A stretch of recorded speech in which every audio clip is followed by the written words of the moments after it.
to Galaxy Samayal. இன்னைக்கு சுவையான மைசூர் ரவா லட்டு எப்படி செய்யறதுன்னு பார்க்க போறோம். வழக்கமா ரவா லட்டுனா ரவையும் சர்க்கரையும் சேர்த்து தான் செய்வோம்.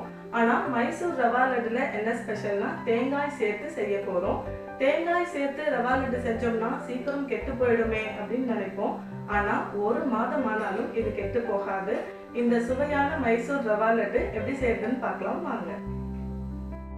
மைசூர் ரவா லட்டு செய்யறதுக்கு தேவையான பொருட்கள்லாம் எடுத்து வச்சுருக்கேன். ஒரு கடாயில் 50 ml நெய் ஊற்றி நெய் சூடானதுக்கப்புறம் முந்திரி பருப்பு போட்டுக்கலாம். முந்திரி பருப்பு கூடுதலாகவோ அல்லது குறைவாகவோ நம்ம விருப்பப்படி போட்டுக்கலாம்.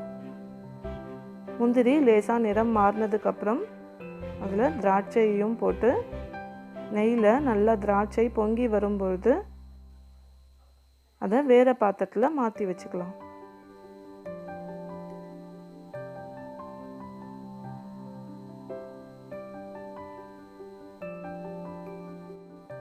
அதே நெய்யில் ஒரு முழு தேங்காய் துருவியதை போட்டு தேங்காய் பொன்னிறமாக வர வரைக்கும் நல்லா வறுத்துக்கணும்.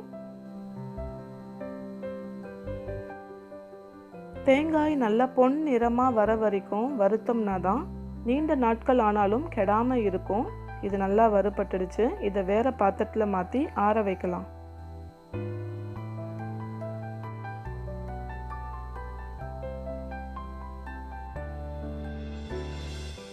அதே கடாயில் 1 கிலோ ரவையை வறுத்துக்கலாம். இது ஏற்கனவே ரோஸ்டட் ரவா தான், இருந்தாலும் இந்த ரவை சூடு ஏறி நல்லா வாசம் வர வரைக்கும் நம்ம ஒரு முறை வறுத்துக்கலாம். ரவை வறுத்து நல்லா ஆற வச்சதுக்கப்புறமா இதை ஒரு மிக்சி ஜாரில் போட்டு அரைச்சிக்கலாம். 1 கிலோ ரவைக்கு 800 கிராம் சர்க்கரை சரியான அளவாக இருக்கும். இனிப்பு அதிகமாக வேணும்னா 1 கிலோ ரவைக்கு 1 கிலோ சர்க்கரை எடுத்துக்கலாம். 1 கிலோ ரவையும் 800 கிராம் சர்க்கரையும் நான் மிக்சி ஜார்லேயே அரைச்சி எடுத்திருக்கேன். கடைசியாக நெய்யில் வறுத்த தேங்காயும் அரைச்சி எடுத்துக்கலாம்.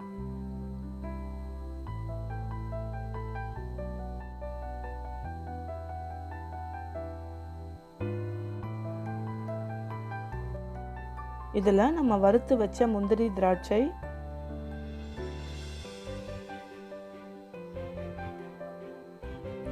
ஒரு சிட்டிகை உப்பு, 1 டீஸ்பூன் ஏலக்காய் தூள் எல்லாம் போட்டு நல்லா ஒரு முறை மிக்ஸ் பண்ணிக்கலாம். அதிக அளவில் நம்ம செய்யறதா இருந்தால் ரவையை வீட்டில் வறுத்துட்டு அது கூட சர்க்கரையை சேர்த்து மிஷினில் கொடுத்து அரைச்சிக்கலாம். நான் கொஞ்சமாக செய்யறதுனால வீட்டிலையே மிக்சியில் அரைச்சிக்கிட்டேன்.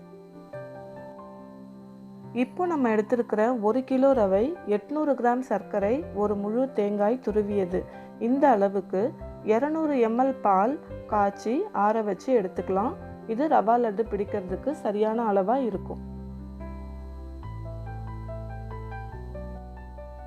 இந்த மாதிரி கொஞ்சமாக பால் ஊற்றி அதை நல்லா தளர பிசைஞ்சிக்கணும். கைகளால் சுலபமாக உருண்டை பிடிக்கிற பதத்தில் இருந்தால் போதும்.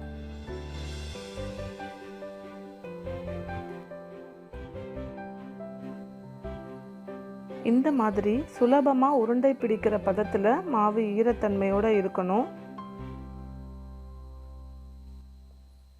இந்த மாதிரி உருண்டை பிடிச்சதுக்கப்புறமா உலர்ந்த மாவில் இந்த லட்டுக்கு மேலே ஒரு கோட்டிங் கொடுக்கலாம். இப்போ ஈரமாக இருந்தாலும் ஒரு 4-5 மணி நேரத்துக்கு அப்புறமா இது உலர்ந்துடும். அவ்வளோதான், லட்டு தயாராகிடுச்சு. மாவு ட்ரை ஆன மாதிரி இருந்துச்சுன்னா இன்னும் கொஞ்சம் பால் ஊற்றி இந்த மாதிரி மிக்ஸ் பண்ணிக்கலாம். இந்த மெத்தடில் ரவா லட்டு ரொம்ப சுலபமாக நம்ம செய்யலாம்.